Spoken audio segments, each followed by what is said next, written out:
sa inyo mga kasari. Good afternoon, good morning, and good evening sa lahat ng manonood ngayong araw na to dito sa aking vlog.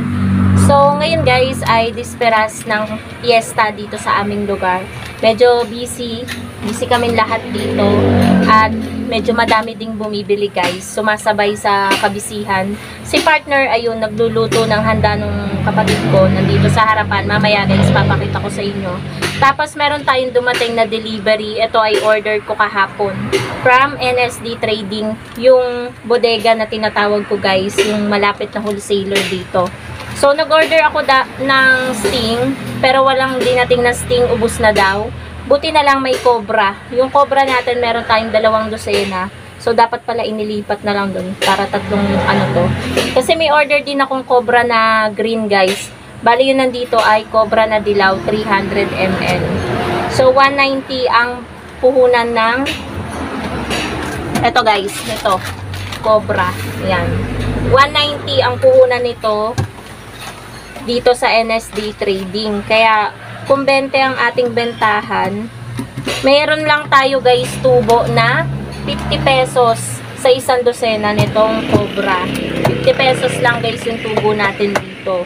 And then, kumuha din tayo ng 5 litro ng Max Glow.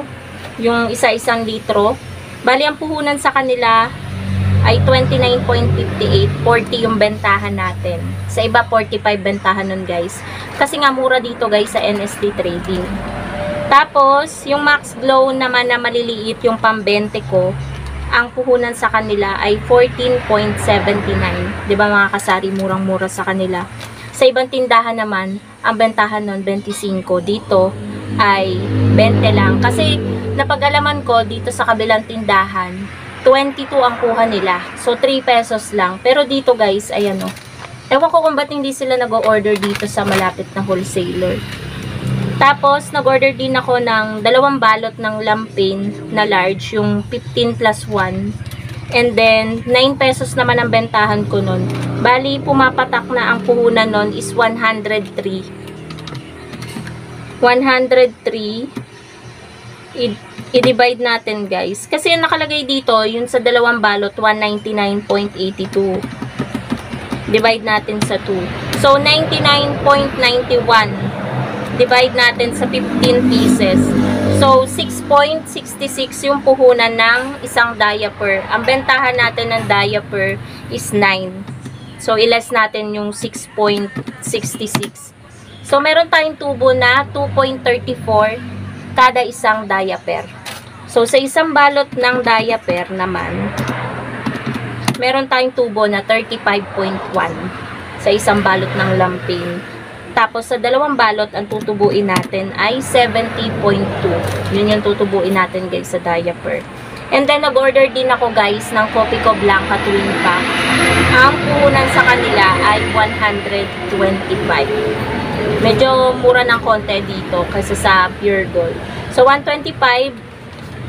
15 yung bentahan natin kada Twin Pack. So, meron tayong 25 pesos kada isang haba ng Copico Blanca. Pero yung mga yun guys, nandito sa labas. Kaya magpunta na tayo dito sa labas para pakita ko din sa inyo yung kaganapan dito sa harap. Kasi nga, dito nagluluto si partner. So ngayon guys, medyo pahinga tayo, chill-chill. Pero kanina, kakatapos lang magmerienda ng mga construction worker. At nagpatulong pa nga akong magtinda kasi guys, mahirap yung naglo-load ka tapos yung construction worker 6 yung nakapila para bibili. Eh, ang bagal pa naman ng GCash mabuksan. Siyempre, unahin ko muna yung naglo-load kasi siya naman yung unang dumating.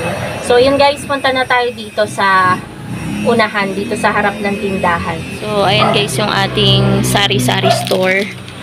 Punta na tayo dito sa labas. Ito nga pala guys, yung total ng aking pinagbayaran. 1,074.57. Napakainit oh. Tirik na tirik yung araw. So, yung ibang items, dito binaba ni Kuya. Ayan. Yung mga Max Glow, ayan, tsaka diaper. Tapos, meron pa yatang bibili. Ayan oh, may bibili. Ano po yan? Sabon na powder. Ayan guys, si partner, ayan, nagluluto. So, magbebenta muna tayo, guys. Tingnan nyo naman yung katirik ng araw dito. Sabon na powder. Sir, eto mabango to. Isa lang po.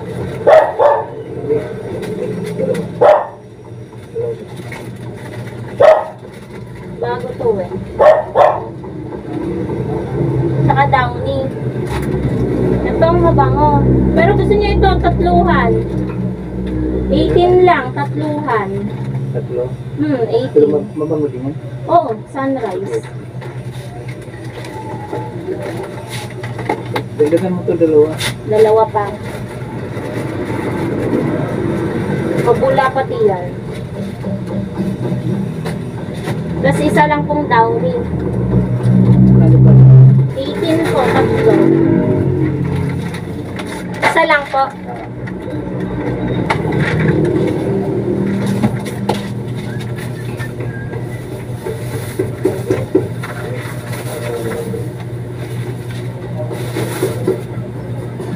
Times 4 plus 18. 50. Yan po, bagong luto yan.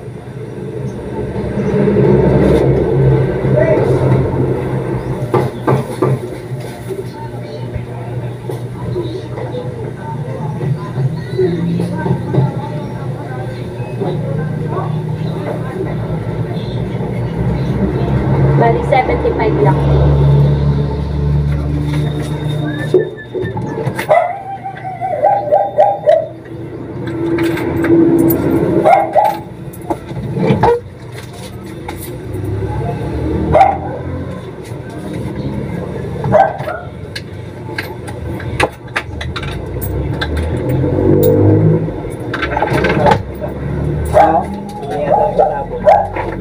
Wala yata ng sabon? Wala? Wala.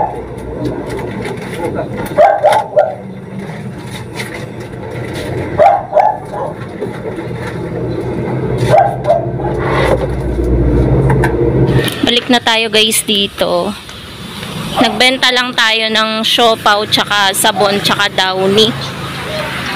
So, ayan yung mga kagamitan. Siyempre, tuloy pa rin ang ating siopaw kahit disperas ng fiesta. Yan si partner. Wala siyang damit kasi napakainit guys. Ayan. Chicken hamonado. Yan guys, ang ano, sobrang bango. As in. Ang bango guys. Nakakagutom yung amoy niya. Tapos ayan nga yung mga Max Glow natin. Si 11. Antok siya. Ayan mga Max Glow natin. Sayang walang sting pero buti na lang may cobra. Kasi mas mahanapin guys si cobra. Ito hindi ko na ipapasok kay kuya to. Hakutin ko na lang siya isa-isa. Akala ko may bumibili. So ayan guys yung ating sari-sari store. Ayan ang ating tindahan. Super busy ngayong Saturday, Friday lang pala. Dadating pala ngayon si Sir Marcel. Biyernes eh. Yung ano guys, yung si Sir Marcel, siya yung kumukuha ng order na taga Pure Gold. Yan, yung lagi ko namang na ano yun nababanggit sa inyo guys. So meron na din tayo guys ditong nakapaskil na charge. Kasi yung iba hindi mag-gets. Kapag sila ay nagka-cash out, hindi, ayoko kasi guys yung kunwari 1,000 yung ika-cash out nila. Isasama din nila dun sa charge yung 1,000. 1,020. Di syempre, hindi na to masusunod. Eh kapag 1,020, pasok siya dito. D30 na yung charge. Diba? Tapos, ayaw nilang mababawasan pa yung buo nilang 1K. Kaya, ayan, nagpa-print ako sa kapatid ko. And then, pinalagyan ko din dito, pakiusap lamang po. Huwag niyo po isama ang charge kapag cash out. Ayan, salamat po. Ayan, 'di ba? Ganoon naman talaga kapag ako nga kapag nagka-cash out sa ibang tindahan, syempre dapat may dala ka na pera pambayad doon sa charge. Kunwari, magka-cash out ako ng 500. 10 yung charge nila doon. Magdadala ako ng 10 piso para doon sa charge. Para buong 500 yung makukuha ko. Ganun 'yun. So, ayun lang mga kasari. Balik na tayo dito. Napakainit. Ang ganda ng gate natin, guys. Oh. Oo, di ba? Ako yung dito, glue stick yung ginamit ko dito. Nagtakip. Ayaw makikita sa vlog. So, ito guys yung sari-sari store natin. Nakalimutan ko pala, dadating ngayon si Sir Marcel, pero yung o-orderin natin, hindi naman ganun karamihan. Pero ang dami pa rin nakalista.